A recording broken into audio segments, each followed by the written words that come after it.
Hello and welcome back to another EDH deck tech video. Today I'm going to be showing my current 5-color deck piloted by O-Kagachi, Vengeful Kami.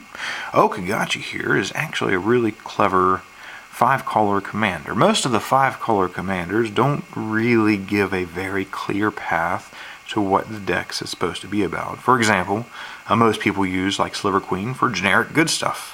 I guess Scion, or just the Ur-Dragon, is the only one that's strictly just dragons, but most of the 5-color legendaries are very open-ended. O-Kagachi here cares about attacking, and that's, for me, what I saw is basically probably the best 5-color turn your commander sideways commander. So we have a 6-mana 6/6 flyer, which 6-mana 6/6 legendary dragons is a fun theme. I have about 6 different decks with 6-mana 6/6 dragons. This one has flying and trample, and whenever he deals damage to a player, if that player attacks me on their last turn, I exile an online permanent they control. So if you give him double strike, it's good. A lot of good O-Kagachi decks like to flash him into play with like Savage Summoning, for example, giving him flash. This specific deck is actually a continuation of my Primal Surge deck. So this is an all-permanent based deck, and I don't have those tricky instant spells to trick him out at instant speed. Although there's a lot of tricks in the deck. This is actually a kind of a flash creature themed deck, as this deck has 14 creatures with flash. And in short, my friends like to call this the Bang Bang deck. If this spell is allowed to resolve, it is set up to be able to kill 2 opponents in that exact same turn with O-Kagachi. So, again, O-Kagachi, 1 of every color, plus 1 colorless for 6/6. We need a nice selection of mana in this deck, so this deck is very tuned to have good mana. And it is ideally set to win with Primal Surge, but that is not, of course, necessary for the deck. Primal Surge, if you're unfamiliar with it, again, is a 10-mana sorcery. I exile the top card of my deck, and I can put it into play if it's a permanent. So if my entire deck is all permanent except for this spell, by resolution of the spell, I could technically put my entire deck in play.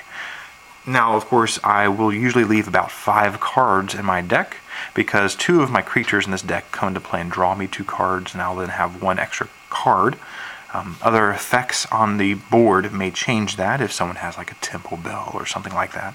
But this is the only non-permanent in the deck. So let's go through the deck. I'll stick O-Kagachi up here, and when I get into the key cards that help me bang bang someone out of the game, I will show you. The deck, again, is basically a hybrid of a green ramp deck using mostly green mana dorks to get us there. I had tried this with 10 signets, but that was not as fast as I wanted it to be.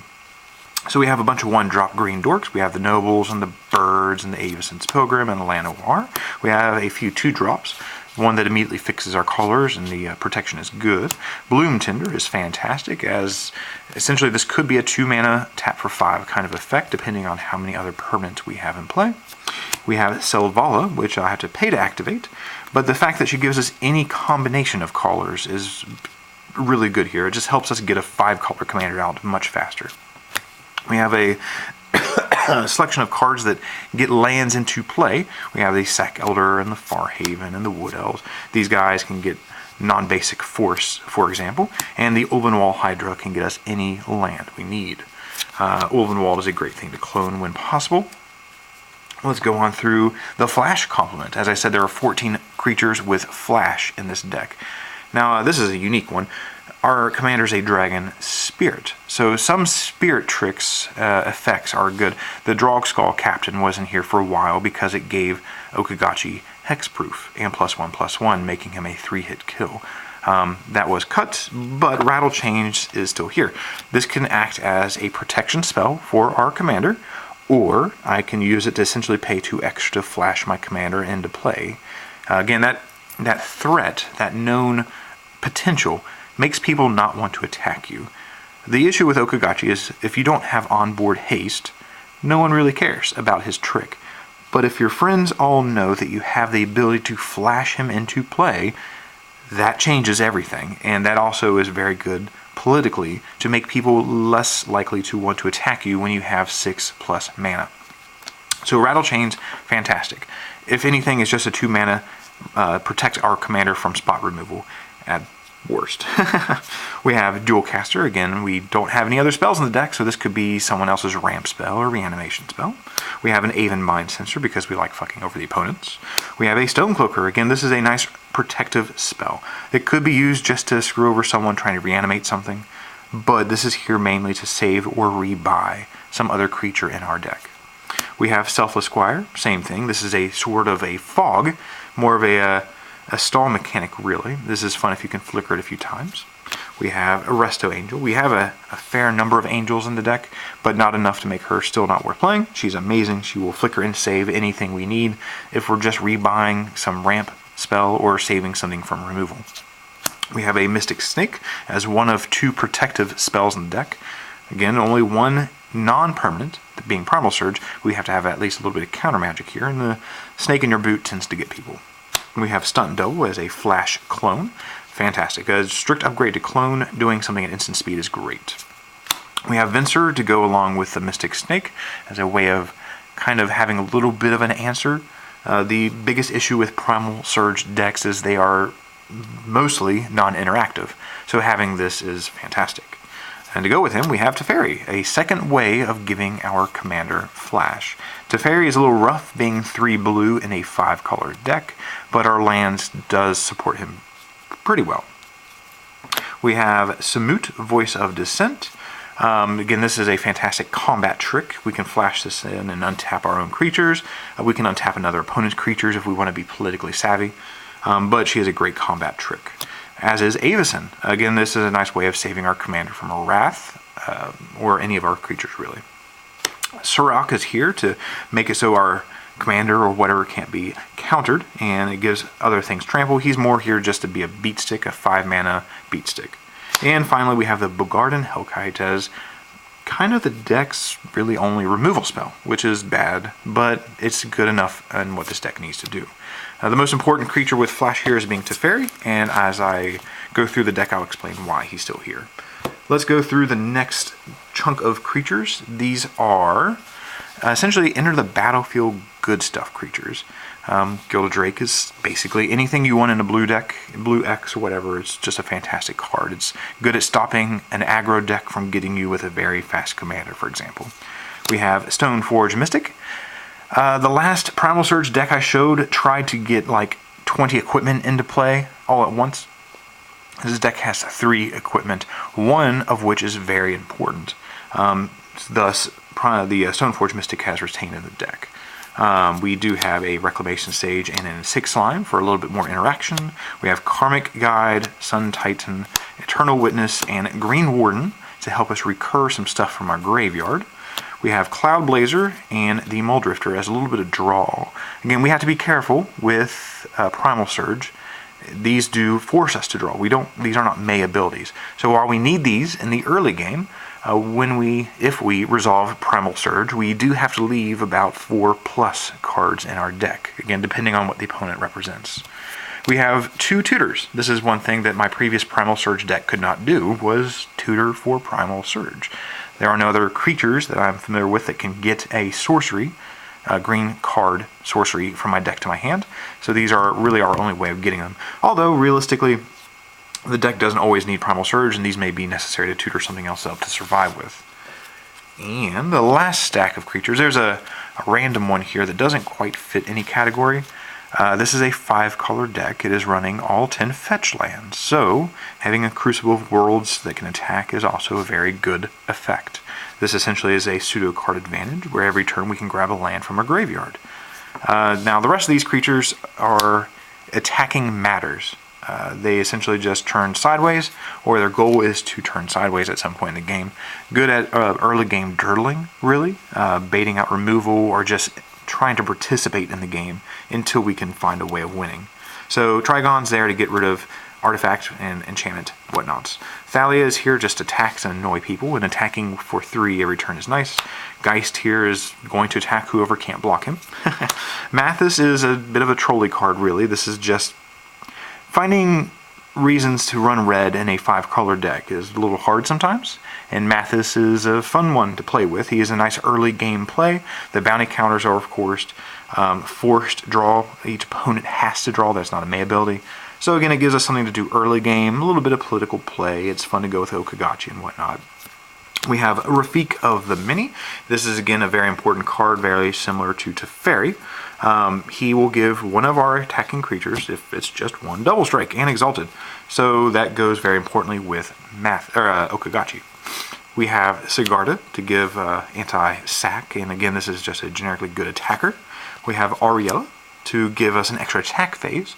Our main attempt with this deck is to mono-combat someone out with O-Kagachi, but some of those effects may not be a part of the deck when Primal Surge resolves. For example, they may have been used earlier, or extracted, or destroyed. So Ariella gives us an alternative, which is attacking with everything, not just O-Kagachi. Then we have Maelstrom Wonder for generic value. I mean, just getting anything out of her. Really, this cascades almost everything out of her deck except 3 cards. And of course, he gives everything haste. Now let's go through some. Again, there's only one non-permanent in the deck. That's Primal Surge. But there's a bunch of other permanents. So let's go through the enchantments here. Earnest Fellowship is interesting. I don't have many things in my deck that target my own stuff, and I run a 5-color commander. So doing something like this is a nice way of giving him protection from spot removal, but this also really screws up the opponent sometimes. If they're trying to like pair or flicker or something their own stuff, or target to enchant and reanimate, or if they're running a Chroma's Memorial and shit like that, this can really screw up a lot of effects. And it's just a good 2-drop. I would highly recommend this in any kind of 5-color deck, not just because it gives your commander pro all the colors. It is actually a very good card to just dirtle and screw the opponents over with. We have Sylvan Library. Again, this is a nice draw effect. We have Finest Hour. Again, this is a part that goes with our game plan of Bang Bang, kill 2 people in 1 attack. What this does, it's a 5-mana enchantment. It has Exalted, and when I attack with only 1 creature, I can untap that creature and have a second combat step. That is the important part for this card. Again, I'll sit down here. We have Mirai's Wake as the best mana doubler in a 5-color option, being the cheapest and a slight boost to power. We have Maelstrom Nexus as a generic good stuff card. Again, we're doing 5 colors. We can play the best what 5 colors has to offer. So giving anything Cascade is good, especially if we have flash creatures. So we can just keep doing stuff on every person's turn. Treachery is probably just the best singleton theft enchantment because it lets us untap and continue going on. True Conviction is again a bit of a win more. If Rafik of the Many is not available, then we need something else to give him double strike, and that's what True Conviction does. And of course I'm running 1 single Planeswalker in every deck I can right now, and Kea is my choice for this. This is a leftover when I was running Corona False God, because her exile effect, I can exile a creature, such as Corona, so Corona will not betray me and attack me, or my opponents won't get her. Kea is just a unique card. I'm giving this some play. It's not really that good. And this may end up being basically any other Planeswalker that helps get us there. But for currently, I'm just playing with Kea. Let's go on through the rest of the non-land permanents. We have 2 bits of mana ramp here. We have the Soul Ring and a Mana Crypt to go with all the dorks. These only give us colorless, which does hurt in a 5-color deck. And of course, as I said, I was playing with higher rocks earlier. I originally had 10 signets, all of the guild signets here. But realistically, I just needed the mana faster. I needed more turn 1 plays. And the little dorky green drops, since I'm playing all the fetched lands, I could always get a 1-drop out if I needed to. And these are just, yeah. Now, Conqueror's Flail is probably the most important equipment in the deck. So yes, we can give our commander double strike in a lot of ways, but pumping his power +5, making him essentially an 11 power double striker, is what it takes to kill an opponent in 1 single combat. So this is the reason we still have things like the equipment tutor creature. And we don't want to play this out early. This also, if we can equip it, means that the opponents can't interact, sort of like a Dosen the Fallen Leaf or a Grand Abolisher effect, which is also why Teferi's in the deck. That means if, again, Primal Surge is allowed to resolve, we're very likely to not be interrupted. This is the most important equipment in the deck. We do have 2 other equipment. Again, these are here mainly for redundancy because, again, we have the equipment tutor creature still, and these are probably the 2 best backup equipments, giving us protection and haste, which is threatening with O-Kagachi, and giving us lifelink, so we can try to survive a later game. And, of course, the last artifact here is a Chroma's Memorial. This is another way of giving our commander haste and a bit of protection. Again, if we are Primal Surging our entire deck into play, Maelstrom Wonder may not be available. People like to extract or Gonti Maelstrom out of your deck if they can, and this is another way of giving everything haste. Now let's go through the land real quick. There are 2 irregular non-base, well, I can't say that. We have a Singleton Command Tower. We have a Frozen Verge. This can go get non-basic forest and plains. Then we have 10 fetch lands, essentially every fetch land possible. They are the ideal optimal fetch lands, all untap, blah blah, every color combination that we got. Then we have a stack of fake dual lands. Now these could be shock lands. Realistically, the deck doesn't always need a higher life total to survive unless I'm against aggro. So yes, I'm playing with fake duels. These could be shocks. These could also be guild gates. A fun thing you can do when you're playing 5-color decks is to run all of the guild gates and then Maze's End as an alternate win condition. You usually see that in a deck that puts non-basic land play like ramp better. But these are just a nice little collection of fakes that I've had for a while. I have a second set of the with alpha beta artwork that are foil also, but I actually really like these. These are cute.